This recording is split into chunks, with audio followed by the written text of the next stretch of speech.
Lalu bagaimana nasib pesangon mantan pekerja Sritex? Apakah prosesnya bisa dilakukan cepat dan ex-pekerja bisa mendapatkan penuh haknya? Kita bahas bersama Saleh Daulay, Wakil Ketua Umum PAN yang juga mewakili dari Komisi 7 DPR RI, serta ada Mira Sumirat, Presiden Aspirasi. Selamat petang semuanya.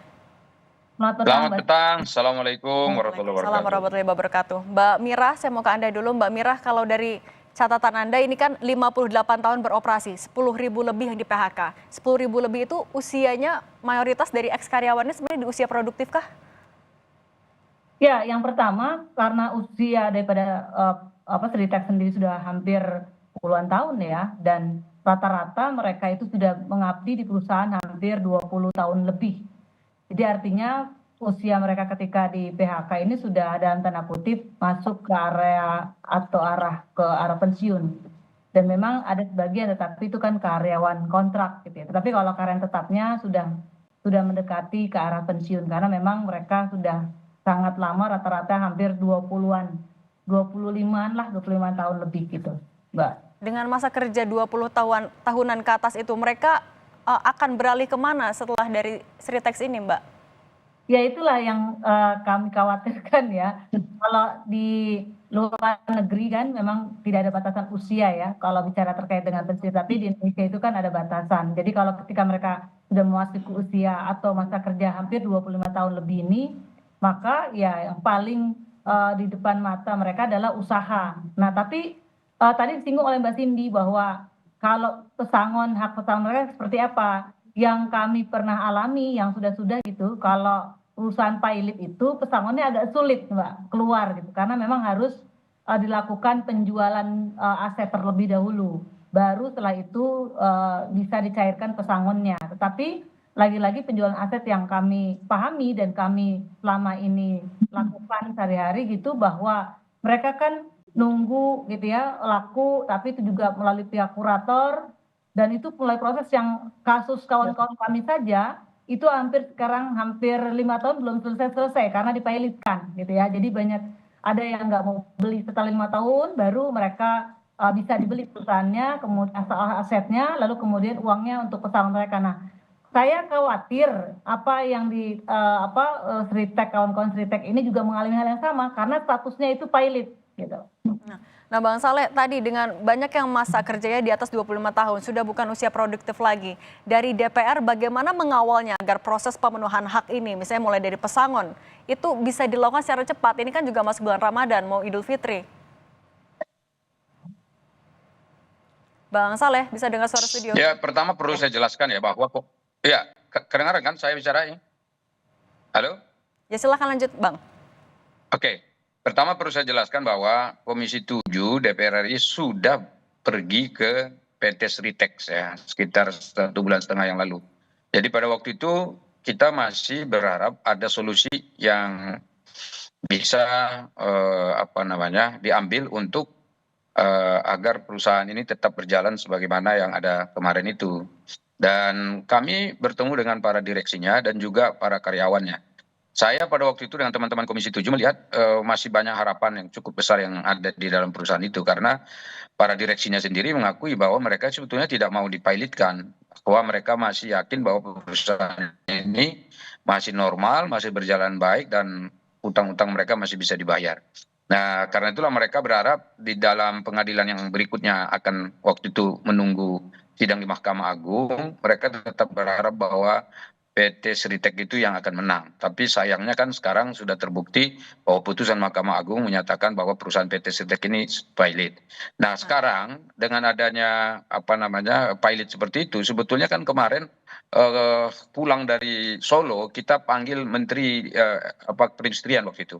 Jadi Kementerian Perindustrian waktu itu menterinya menyatakan bahwa pemerintah sedang membuat skema yang tidak merugikan pada karyawan ini. Jadi skema apapun yang terjadi, misalnya katakanlah pilot atau tidak pilot, tapi karyawan tetap harus di nomor satukan. Jadi karena itu sekarang tentu kita berharap bahwa pemerintah harus berkoordinasi lintas kementerian lembaga, karena ini bukan urusannya Kementerian Perindustrian saja, tetapi justru ada kementerian di sini tenaga kerja, yang saya kira juga penting sekali. Kemudian juga Kementerian Dalam Negeri karena ada kaitannya dengan para warga negara kita yang ada di Solo dan sekitarnya, dan juga tentu aparat kementerian yang menangani masalah hukum. Nah, ini saya kira menjadi hal-hal penting yang untuk dikoordinasikan secara baik. Itu bagian yang pertama. Oke, Bagian yang kedua, skemanya, silakan. bagian yang kedua tentu DPR akan mengupayakan bagaimana agar hak-hak dari para karyawan ini bisa segera dibayarkan. Nah, saya perlu menjelaskan juga soal pesangon ini ya. Pesangon yang ada sebetulnya peluangnya yang bisa diterima para karyawan ini kan sesuai dengan Undang-Undang Cipta Kerja nomor 6 tahun 2023 itu disebutkan bahwa ada setidaknya 5 jenis sebetulnya pesangon yang mungkin bisa diterima para karyawan. Pertama, uang pesangon. Itu uang pesangon yang dimana jumlahnya adalah sesuai dengan masa kerjanya. Semakin lama dia bekerja, tentu semakin banyak pesangon yang dia terima. Kemudian yang Oke. kedua, uang penghargaan masa kerja. Uang penghargaan masa kerja ini juga didasarkan pada yang bekerja selama masa waktu tertentu. Kemudian ada uang pengganti hak namanya, di mana ada hak karyawan mungkin yang selama ini belum dibayarkan, itu harus dibayarkan. Ya, katakan misalnya kelebihan jam kerja, kemudian hak-hak misalnya pembayaran tunjangan lebaran dan seterusnya nggak dibayar, itu harus dibayarkan. Tetapi ada dua hal yang lainnya yang dibayarkan mestinya oleh BPJS Ketenagakerjaan. Ketenagakerjaan, yaitu jaminan kehilangan pekerjaan dan jaminan hari tua. Nah, saya kira Oke. kelima hak-hak pesangon yang tadi ini itu untuk sementara, itu ingat tuh, untuk sementara mungkin bisa menangani keperluan para karyawan ini. Tetapi ada dua hal di situ. Pertama, apakah misalnya kurator itu bisa langsung membayar kepada mereka, atau siapa pihak yang diwajibkan untuk membayar itu. Oke, saya mau Kemudian ke yang kedua, apakah misalnya kalau ini sudah dibayarkan lalu urusan mereka selesai. Sebab mereka itu kan tadi disebut itu ada yang sudah berusia lama, tapi ada juga yang berusia katakanlah yang tenaga Oke. kerjanya atau karyawannya masih muda, dan tentu mereka tetap membutuhkan lapangan pekerjaan. Nah, itu harus dipikirkan oleh Oke. pemerintah. Oke, Dan ini juga kita pastikan dulu ke Bu Mira. Bu Mira, tapi kan ini jamin sambil bahwa skemanya hak-hak sedang mereka digodok oleh DPR dan juga terpenuhi. pemerintah, Bu Mira. Tapi untuk pemenuhan gaji, itu semuanya sudah terbayarkan. Ya, yang tadi saya sampaikan bahwa yang sudah-sudah nih, yang pengalaman kami Mbak, dan sampai sekarang masih kami proses ya. Kalau perusahaan pilot itu akan waktu lama gitu loh. Jadi kalau misalnya perusahaan Sritek nggak bisa bayar utang, dipastikan ya pembayaran pesangon gaji juga pasti akan terkendala. Maka dari itu ketika pilot pasti akan lama. Karena saya pengalaman gitu, pengalaman dan sekarang masih terus berproses kepada anggota saya, anggota kami. Udah hampir 5 tahun nih belum keluar-keluar ininya apa namanya pesangonnya, haknya. Padahal dekat di dekat Jakarta Timur, dekat apa namanya itu di pasar Rebo gitu ya. Di perusahaan ini lagi apa namanya Bonafit lagi. Dan sampai sekarang 5 tahun mereka belum dapat pesangon gara-gara dipilotkan gitu ya. Nah, kalau tadi juga kan ada karyawan juga sedang mengurus ke BPJS Ketenagakerjaan, itu prosesnya sudah sampai mana? Ya, kalau di BPJS Ketenagakerjaan ya gampang lah. Kan mereka kan memang haknya ya, misalnya jaminan hari tua. Itu paling sebulan lah, 40 hari itu selesai. Lalu jaminan kehilangan pekerjaan. Apalagi Pak Prabowo sudah menyampaikan 60% yang ada diperbarui tuh ya, agak lebih baik daripada yang kemarin. Artinya itu mudah, dalam tanda kutip sebulan juga selesai. Tapi kan itu dalam tanda kutip dalam jumlah nominal yang mohon maaf saja gitu ya, tidak bisa membantu mereka dalam jangka panjang.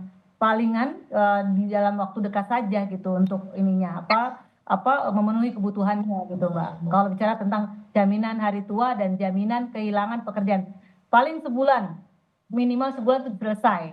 Tapi yang saya soroti adalah tadi pesangonnya nih, pasti dia akan mengalami proses yang begitu lama. Kecuali tadi kalau Pak Saleh sampaikan dalam tanda kutip ya akan memonitoring atau mendorong dipercepat ya, mungkin ada diskresi yang tersendiri atau berbeda gitu, mungkin bisa ya, tetapi saya kok nggak yakin gitu, karena ini kan sudah putusan hukum. Biasanya kalau putusan hukum itu agak sulit bicaranya, apalagi pilot gitu. Karena saya sudah 3 kali nih kasus yang sama, itu belum selesai-selesai gitu. Dan padahal itu perusahaan yang cukup terkenal gitu Mbak Cindy. Nah, Bang Saleh, itu bagaimana menjawab keraguan dari Bu Mira? Biasanya lama pengurusan pesangon, pengawasan dari DPR agar bisa cepat seperti apa pemenuhan haknya?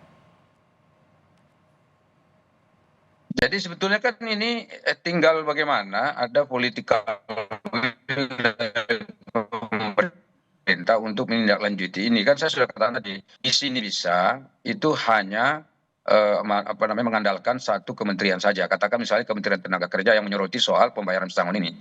Tetapi lebih dari itu juga membutuhkan kementerian lain, katakan seperti Kementerian Hukum. Dikatakan di situ kan ada persoalan pilot dan persoalan kurator gitu loh. Jadi hukum yang berkenaan dengan tanggung jawab masing-masing pihak di situ kan harus diawasi juga oleh semua pihak gitu, terutama pemerintah. Pemerintah harus betul-betul apa istilahnya itu ya, mengawal persoalan ini dengan baik sehingga kuratornya memiliki tanggung jawab gitu. Karena kalau sudah pilot kan seluruh harta dan seluruh aset yang ada di situ itu kan bukan lagi milik PT Ritek itu, tetapi sudah berpindah menjadi milik dari para kurator. Nah karena itu kalau misalnya manajemen Ritek diminta untuk tanggung jawab ya nggak mungkin. Karena mereka bagian daripada karyawan yang mestinya harus juga diberi pesangon itu sendiri gitu. Jadi ini kan hal-hal yang mesti harus kita awasi secara bersama. Dan di lain pihak, tentu kawan-kawan di DPR itu pasti akan memiliki concern tersendiri terkait masalah ini. Kami di Komisi 7 malah justru sekarang ini sedang berpikir juga ya, begitu ada isu-isu mencuat adanya perusahaan-perusahaan tekstil dan perusahaan sandang yang bangkrut belakangan ini dan juga sudah diamati dan sudah masuk dari radar DPR.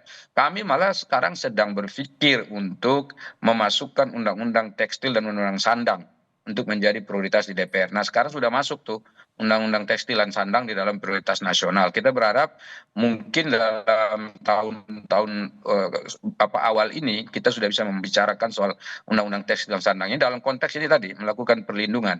Jadi kalau Bu Mira tadi nggak yakin misalnya ini bisa segera selesai.